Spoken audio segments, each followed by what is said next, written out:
ओम शांति। 24 जून 2024 के जगदम्बा माँ के मधुर महावाक्य।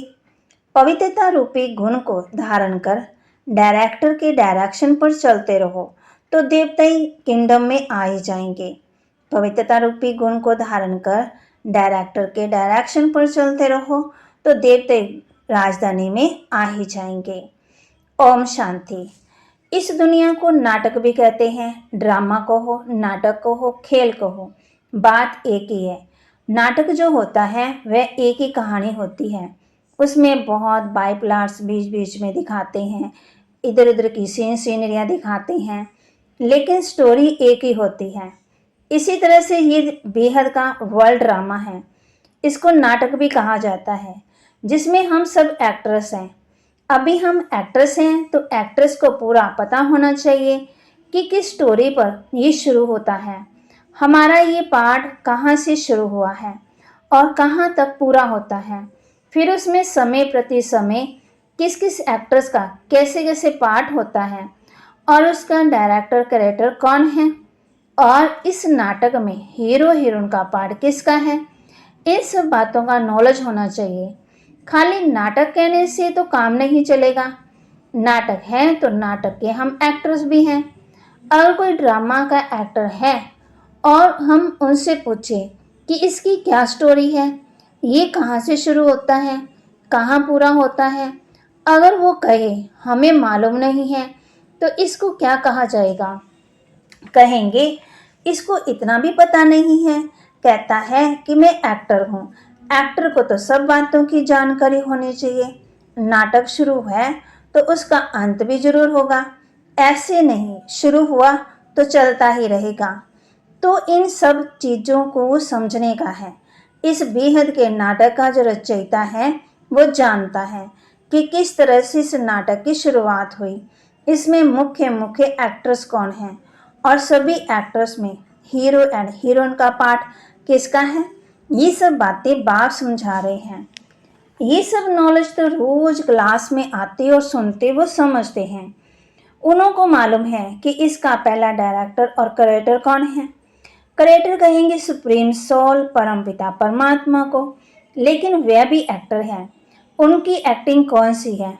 डायरेक्टरपन की। वह एक ही बार आकर के एक्टर बनता है, अभी डायरेक्टर बन करके एक्ट कर रहा है। वह कहते हैं इस नाटक की शुरुआत में मैं करता हूँ।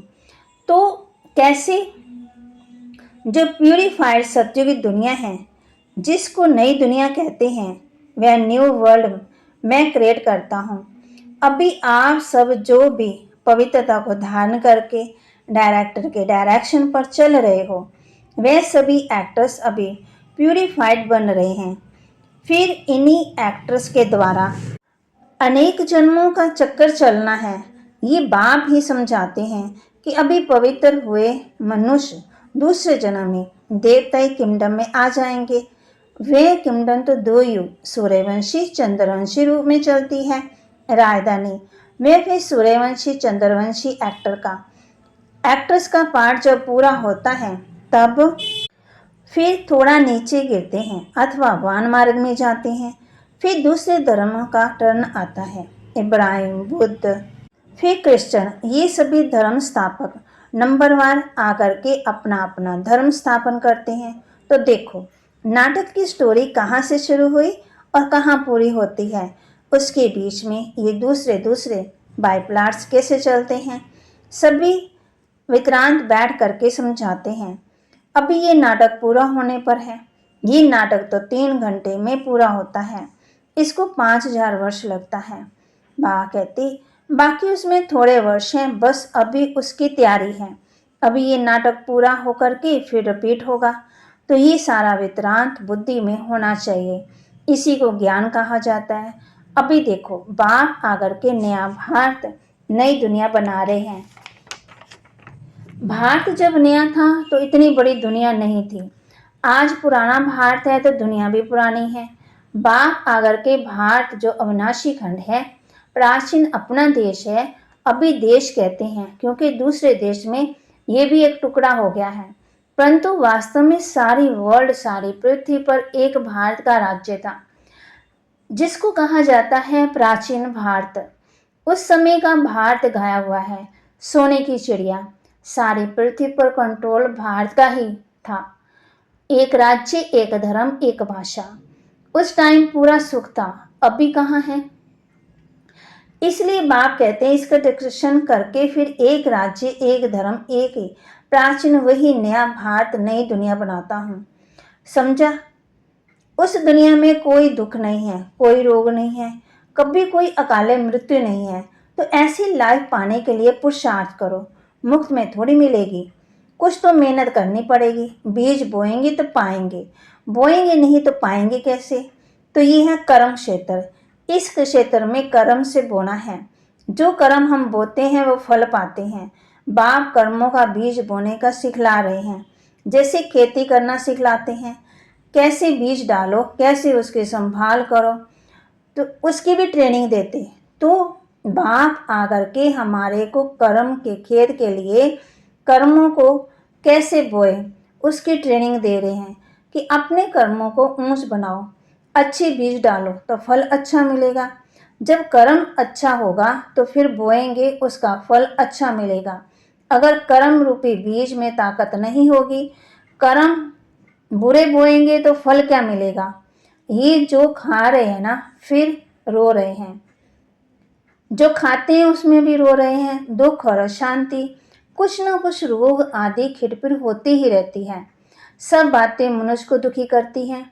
इसलिए बाप कहते हैं अभी तुम्हारे कर्मों को मैं ऊंची क्वालिटी वाला बनाता हूँ। जैसी बीज भी उसकी क्वालिटी का होगा तो उस क्वालिटी को बोएंगे तो उसका फल भी अच्छा निकलेगा। अगर बीज अच्छी क्वालिटी का नहीं होगा तो फिर अच्छी क्वालिटी का फल नहीं मिलेगा। तो हमारे कर्म की अच्छी क्वालिटी चाहिए। तो अभी बाप हमारे कर्म रूपी बीज को अच्छी क्वालिटी वाला बनाते हैं। तो वह श्रेष्ठ क्वालिटी वाला बीज अगर बोएंगे तो श्रेष्ठ फल मिलेगा। तो अपने कर्मों का जो बीज है वह अच्छा बो और फिर अच्छा बोना सीखो। तो ये सभी बीजों को समझ कर करके अभी अपना पुरुषार्थ करो। अच्छा, अभी 2 मिनट साइलेंस। साइलेंस का मतलब I am soul, first silence पीछे टॉकी में आते हैं। अब आप कहते हैं चलो साइलेंस वर्ल्ड, तो साइलेंस शांति अपना स्वधर्म है। उस साइलेंस में चलने के लिए कहते हैं इस देह का और देह के साथ देह के संबंधों की अभी अटैचमेंट छोड़ो, उसमें डिटैच हो जाओ। सन ऑफ सुप्रीम सोल, अब मुझे याद करो और मेरे धाम में आ जाओ। तो अभी चलने का ध्यान रखो, अभी आने का नहीं ख्याल करो। अंत मति सो गति, अभी कोई में भी अटैचमेंट नहीं। अभी तो शरीर के भी अटैचमेंट छोड़ दो। समझा? ऐसी अपनी धारणा बनाने की है। अच्छा, अब बैठो साइलेंस में, चलते फिरते साइलेंस, बोलते भी साइलेंस। बोलते कैसे साइलेंस होती है मालूम है ना? बोलते समय हमारा बुद्धि योग अपने उसी I am soul, first pure soul अथवा साइलेंट सोल याद रखना है। बोलते समय हमारे में ये नॉलेज होना चाहिए कि आई एम सोल। इस आग्रह से बोलते हैं कर्म इंद्रियों द्वारा। तो ये अपनी प्रैक्टिस होनी चाहिए, जैसे हम इसका आधार लेकर के बोलते हैं। चलो अभी आँखों का आधार लेते हैं, देखते हैं जिसकी ज़रूरत है उसका आधार ले करके काम करो। ऐसे आधार लेकर के काम करेंगे तो खुशी रहेगी, फिर कोई बुरा काम भी नहीं होगा। अच्छा, ऐसे बाप दादा और माँ के मीठे मीठे बहुत अच्छे सदा साइलेंस की अनुभूति करने वाले बच्चों के प्रति याद प्यार और गुड मॉर्निंग। रूहानी बच्चों की रूहानी माँ को गुड मॉर्निंग और याद नमस्ते। संदेशी के तन द्वारा आलमाइटी पिता के उच्चारित महावाक्य। हे शिरोमणि राधे बेटी, तुम निष्दिन मेरे दिव्य कार्य में तत्पर हो, अर्थात वैष्णव शुद्ध स्वरूप हो, शुद्ध सेवा करती हो, इसलिए साक्षात मेरा स्वरूप हो।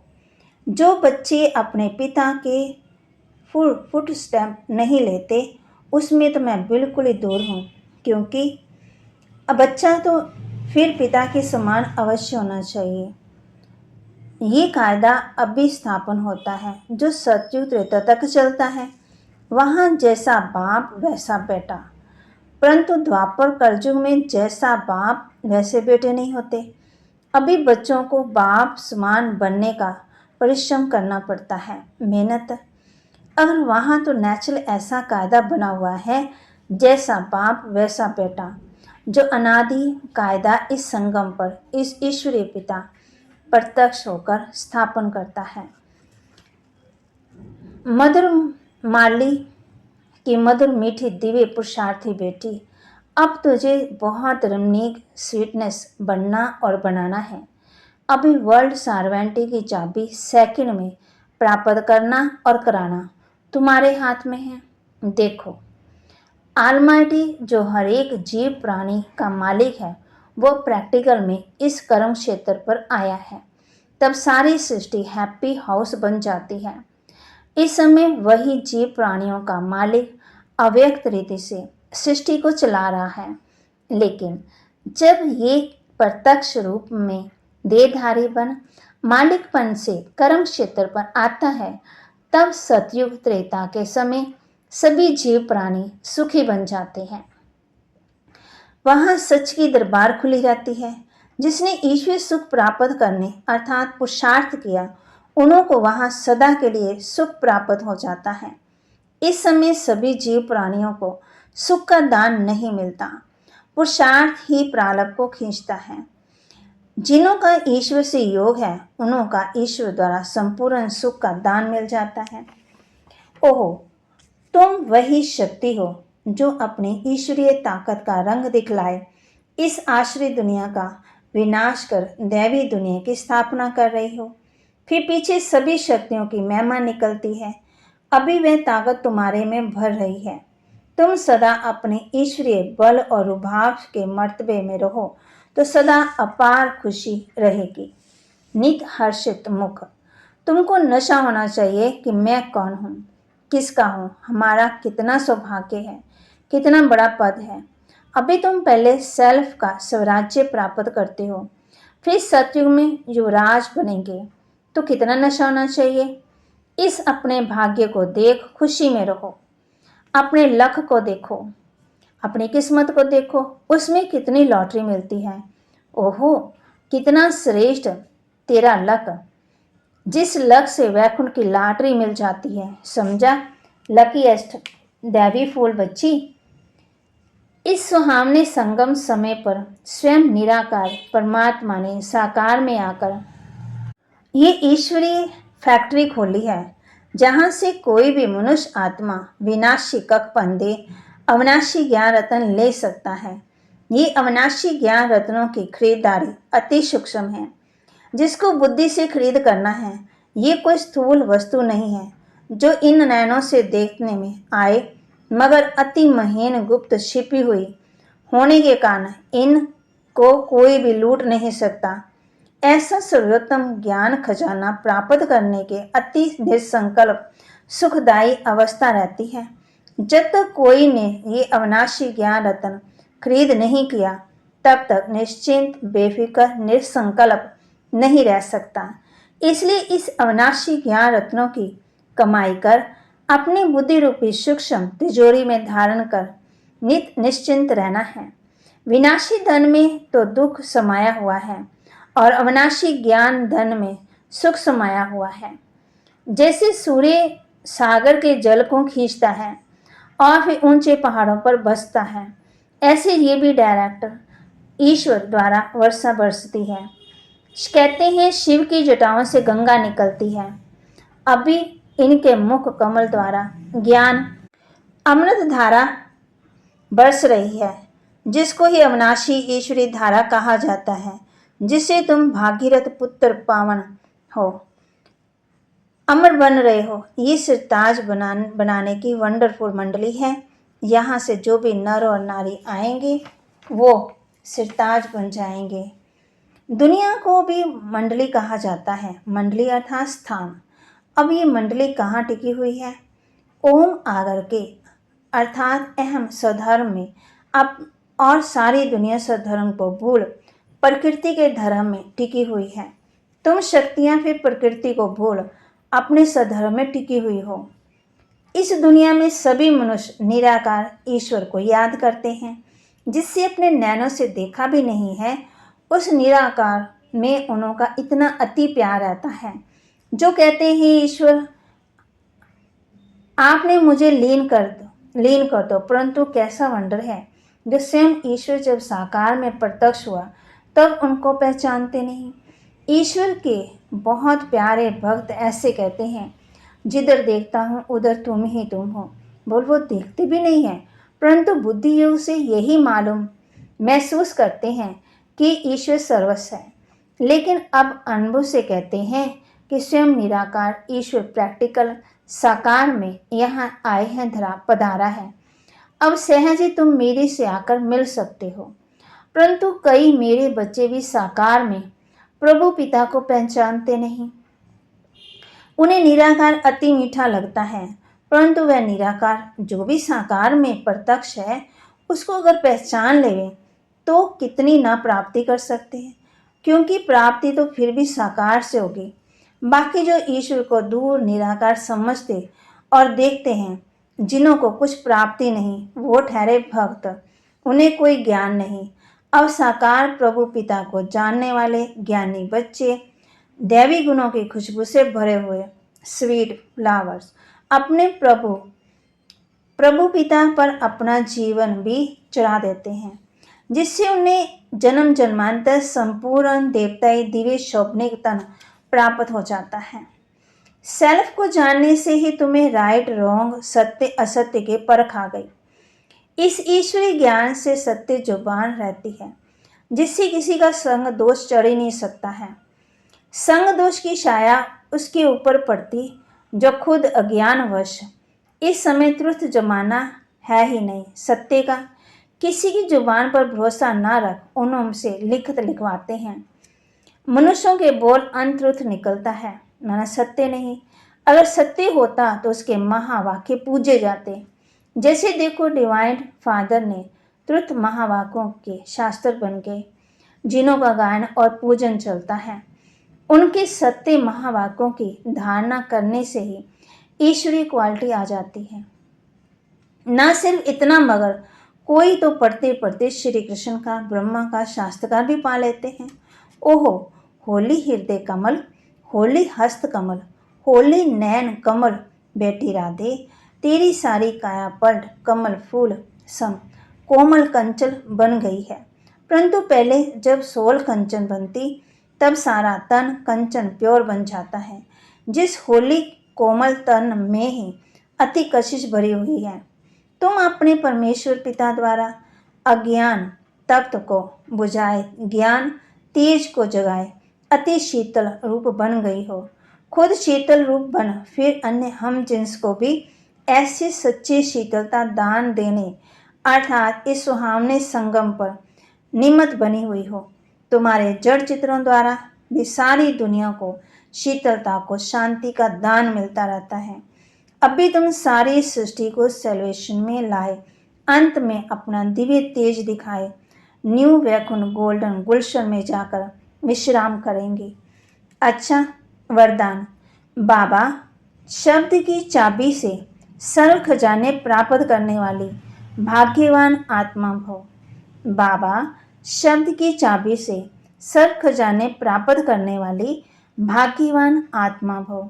चाहे और कुछ भी ज्ञान के विस्तार को जान नहीं सकते, न सुना सकते हैं, लेकिन एक शब्द बाबा दिल से माना और दिल से औरों को सुनाया तो फिर आत्मा बन गए, विशेष आत्मा बन गए। दुनिया के आगे महान आत्मा के स्वरूप में गायन योग्य बन गए, क्योंकि एक बाबा शब्द सर्व खजानों के वह अभाग्य की चाबी है। चाबी लगाने की विधि है दिल से जानना और मानना। दिल से कहो बाबा तो खजाने सदा हाजिर हैं। स्लोगन, बाप दादा से स्नेह है तो स्नेह में पुराने जहान को कुर्बान कर दो। बाप दादा से स्नेह है तो स्नेह में पुराने जहान को कुर्बान कर दो। बाबा के महावाक्य को